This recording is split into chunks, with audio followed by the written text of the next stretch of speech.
Assalamu alaikum class. I am Munasma from Shahrukh Nalum College of Health Sciences Multan.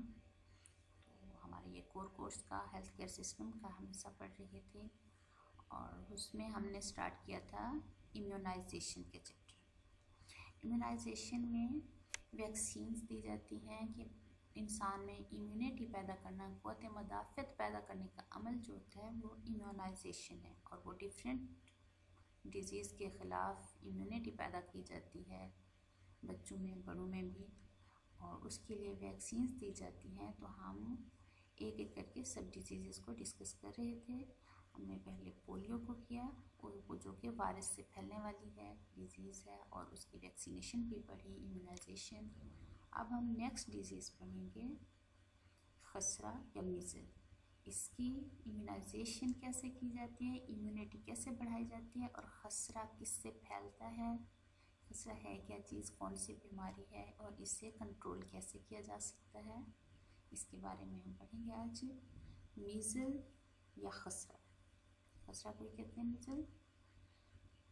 ये भी virus से फैलने वाली बीमारी, पोलियो भी वायरस से फैलने वाली थी और खसरा भी वायरस से ही, और इसका वायरस है मीज़ल वायरस और ये एक इन्फेक्शियस डिजीज़ है, इन्फेक्शन हो जाता है इससे। और इसके जो फैलने की वजह है वो मरीज़ जो होता है, इंसान बीमार बनता है, उसके खांसने या छींकने से जो रतूबतें सिक्रीशंस खारिज होती हैं उनमें वायरसेस मौजूद होते हैं और वो दूसरे इंसान को लग जाते हैं।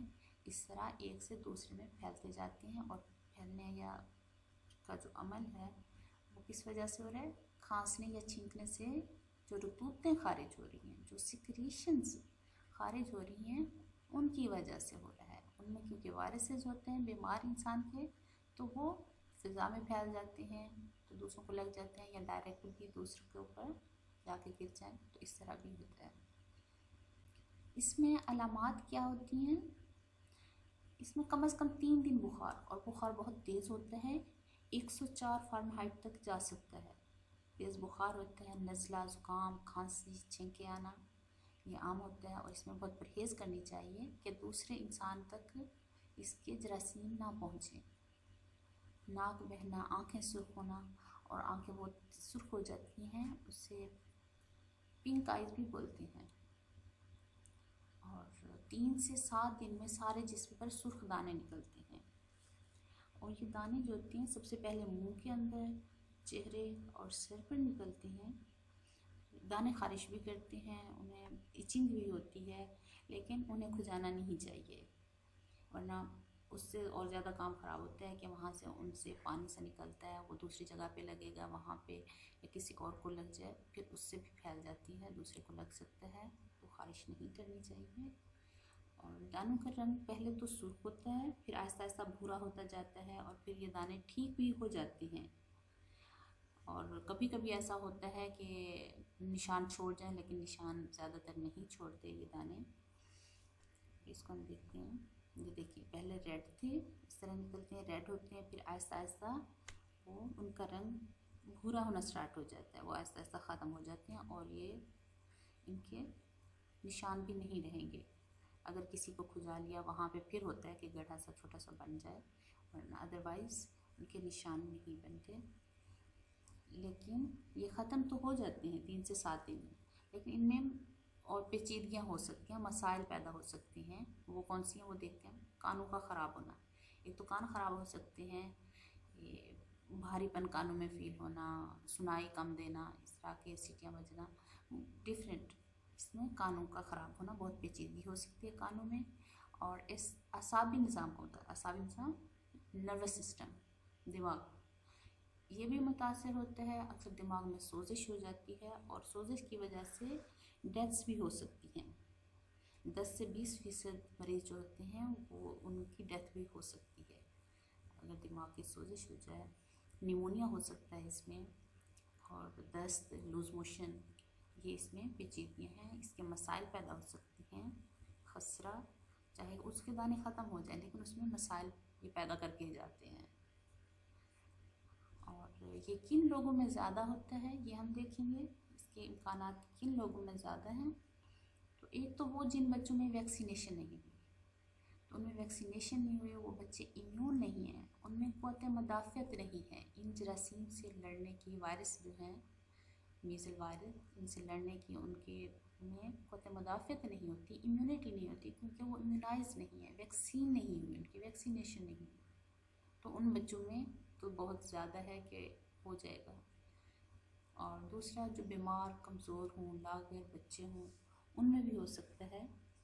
और इमेच्योर बच्चे जो वक्त से पहले जिनकी पैदाइश हो जाती है, अभी गेस्टेशन पीरियड पूरा नहीं होता, तो वक्त से पहले कुछ बच्चे होते हैं, इमेच्योर बच्चे होते हैं, तो वो कमज़ोर भी होते हैं, वेट भी उनका कम होता है, तो उन बच्चों में भी इसके हमला करने के ज़्यादा चांसेस होते हैं, इम्कान ज़्यादा होते हैं।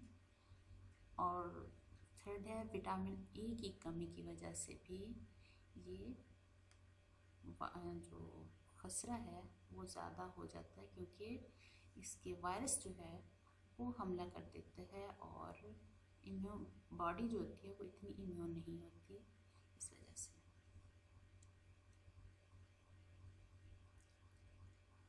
इसकी वैक्सीनेशन है, इसकी बच्चों में वैक्सीन की जाती है बच्चों को इम्यूनाइज करने के लिए, उन्हें उनकी क़ुव्वत मदाफ़ियत बढ़ाने के लिए इन जरासीम्स के ख़िलाफ़। तो ये 2 मरहलों में है। फर्स्ट डोज जो दी जाती है वो 9 माह की उम्र में है। 9 मंथ की उम्र में बाएं बाजू के ऊपर जिल्द में इंट्राक्यूटेनियस जिल्द में टीका लगाया जाता है, फर्स्ट डोज 9 माह की उम्र में। और सेकेंड डोज जो होती है वो 15 माह की उम्र में बाएं बाजू के ऊपर जिल्द में टीका, वो भी बाएं बाजू के ऊपर इंट्राक्यूटेनियस दिया जाता है, इंजेक्शन लगाया जाता है। सेकेंड डोज 15 माह की उम्र और फर्स्ट डोज 9 माह की उम्र में।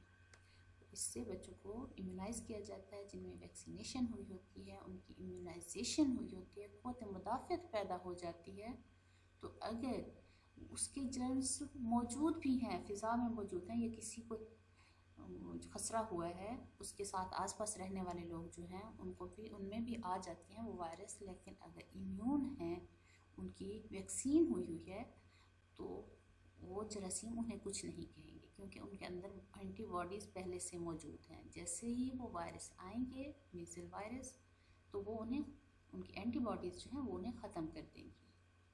तो इम्यूनाइजेशन या वैक्सीनेशन बहुत ज़रूरी है, बच्चों की वैक्सीनेशन।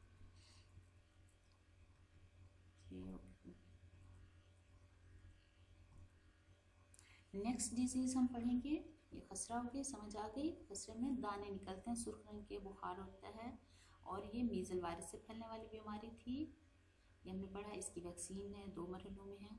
अब हम डिफ्थीरिया। अब डिफ्थीरिया कौन सी डिजीज़ है? इसे आम ज़बान में खनाक कहते हैं। ये गले की बीमारी है। गले में बालाई निज़ाम तनफ़ुस, ये ऊपर वाले हिस्से में जो सांस का सिस्टम है, हमारा रिस्पायरेटरी सिस्टम है, इसका ऊपर वाले निज़ाम, जिसमें नाक, मुंह, गला, ये सब चीज़ें आ जाती हैं, तो इसमें इन्फेक्शन हो जाता है, इन्फेक्शस डिजीज़ है ये भी। लेकिन इसके फैलने की वजह जो है, मतलब इसकी कॉजेटिव एजेंट जो है, कॉज क्या है, वजह क्या है, बैक्टीरिया है। उन 2 में हमने पढ़ा, वायरस था, इसमें बैक्टीरिया है। कौन सा? Corynebacterium diphtheria.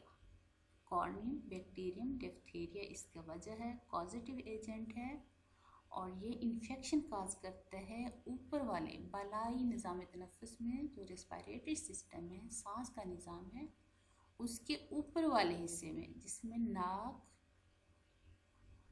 गला और मुंह, इसका आ जाता है। उसमें बैक्टीरिया करते क्या हैं, ये एक टॉक्सिन रिलीज़ करते हैं, खारिज करते हैं, और वो टॉक्सिन 2 से 6 हफ्तों में खून के ज़रिए जिस्म में फैलना स्टार्ट हो जाता है। वो टॉक्सिन सारे जिस्म में फैलना स्टार्ट हो जाता है और CNS तक, सेंट्रल नर्वस सिस्टम तक पहुंच जाता है, असाबी निज़ाम तक भी, और वो जाकर वहाँ मुतासर करता है। इसके फैलने के असबाब इसमें भी ये होता है, छींकने और खांसने से जो सिक्रेशंस खारिज होती हैं, रतूबतें खारिज होती हैं, उनमें बैक्टीरिया मौजूद होता है। असल में बैक्टीरिया जो है ये अफजाइशी बलगम में पाता है, मुंह में जो बलगम होता है, रहता है गले में, तो उसमें उसकी अफजाइश होती है। जैसे बाहर को आए बलगम सिक्रेशन से, नाक के ज़रिए, मुँह के ज़रिए, खांसने छींकने से, तो वो बैक्टीरिया भी बाहर आ जाता है और बाहर फिज़ा में फैल जाता है, या इर्द गिर्द के जो लोग होते हैं उन्हें लग जाता है, तो उन्हें दोबारा उन लोगों को भी बीमारी हो सकती है, उनकी वजह से, मरीज़ की वजह से दूसरे लोगों को हो जाती है, तो फैलने की वजह। इसलिए इसमें एहतियात करनी चाहिए। ये छींकने और खांसने से इसकी सिक्रीशन बाहर खारिज हो जाती हैं।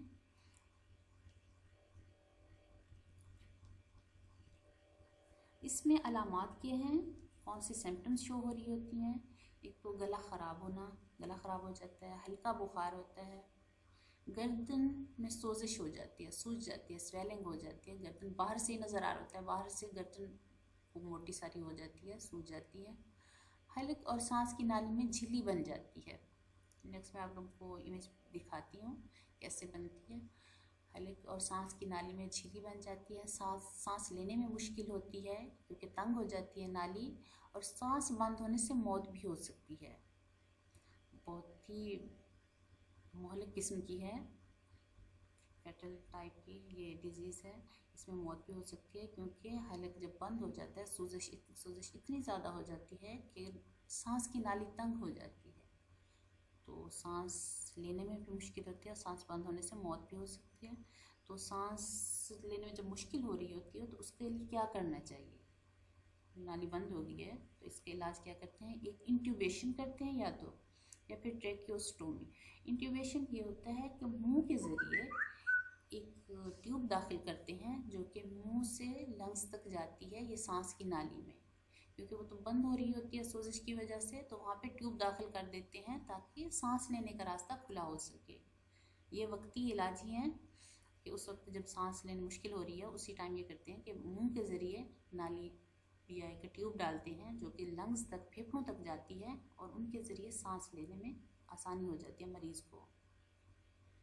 ये तो इंट्यूबेशन है। और ट्रेकियोस्टोमी होती है कि ट्रेकिया से है, ट्रेकिया के ज़रिए, ट्रेकिया होता है ये गर्दन वाले हिस्से में जो सांस की नाली है, गर्दन वाली जगह पे सांस की नाली, वो ट्रेकिया होती है, और ट्रेकिया में वहाँ से ऑपरेशन करके ट्यूब दाखिल की जाती है या नाली गुजारी जाती है, फेफड़ों तक जाती है, तो उसके ज़रिए से इंसान सांस लेता है, सांस लेने में उसे आसानी हो जाती है।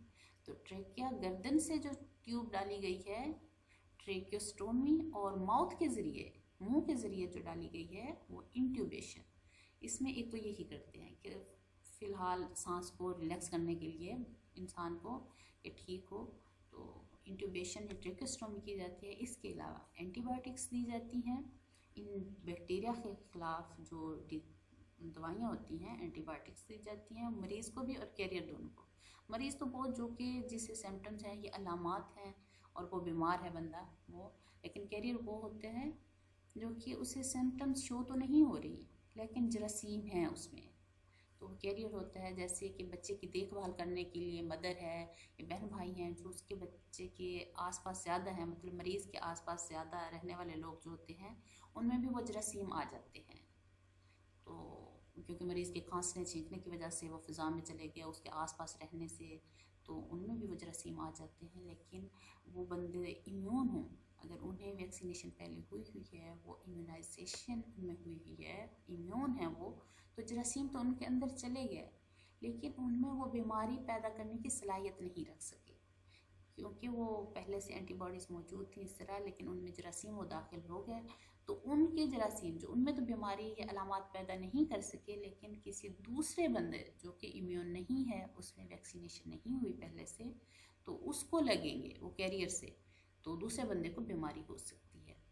इस तरह कैरियर जो होते हैं और मरीज़ दोनों को ही एंटीबायोटिक्स देनी चाहिए ताकि उन जरासीम का ही खात्मा किया जा सके, इन बैक्टीरिया का, कॉर्नीबैक्टीरियम डिप्थीरिया, तो इनके खिलाफ एंटीबायोटिक्स देनी चाहिए मरीज़ और कैरियर दोनों को ही। ये देखिए गर्दन में ये स्वेलिंग हो गई है, सोजिश है कैसे, और ये इन्फेक्शन हुआ है, ये नाक, गला, मुंह, ये इनका ये जहाँ पे कॉम्बिनेशन है, यहाँ पे देखिए ये इन्फेक्शन, ये वाइट पार्ट आप लोग को नज़र आ रहा है, इन्फेक्शन हुआ है ये यहाँ पे।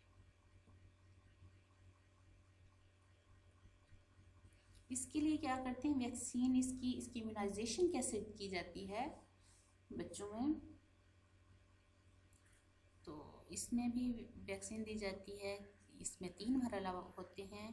पेंटा वैक्सीन दी जाती है इसमें पहले हफ्ते में। पहली जो वैक्सीन है, पहला मरहला है, उसमें 6ठे हफ्ते की उम्र में जब बच्चा 6 हफ्ते का हो जाता है तो उसे पेंटा वैक्सीन दी जाती है। कितनी? 0.5 मिलीलीटर गोश्त में इंट्रामस्कुलर मसल में दी जाती है, दाएं रान पर बाहर की तरफ। रान टांग, जो दाएं टांग है उसके बाहर की तरफ इंट्रामस्कुलर दी जाती है। मतलब मसल में लगाई जाती है, पट्ठों में। तो 6ठे हफ्ते की उम्र में। और दूसरी जो होती है पेंटा 2, वो 10 हफ्ते की उम्र में।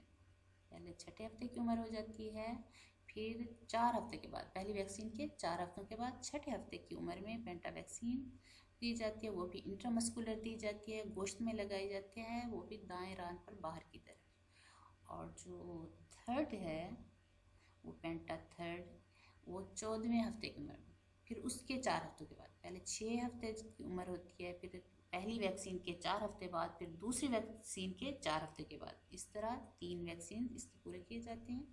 पेंटा वैक्सीन सी दी जाती हैं 0.5 मिलीलीटर गोश्त में, ये भी इंट्रामस्कुलर दाएं रान पर बाहर की तरफ, दाएं टांग पर दी जाती है, ऊपर वाली साइड पे और बाहर की तरफ। इस तरह इम्यून किया जाता है बच्चों को, इम्यूनाइजेशन, ताकि इन डिजीज़ से बचा जा सके।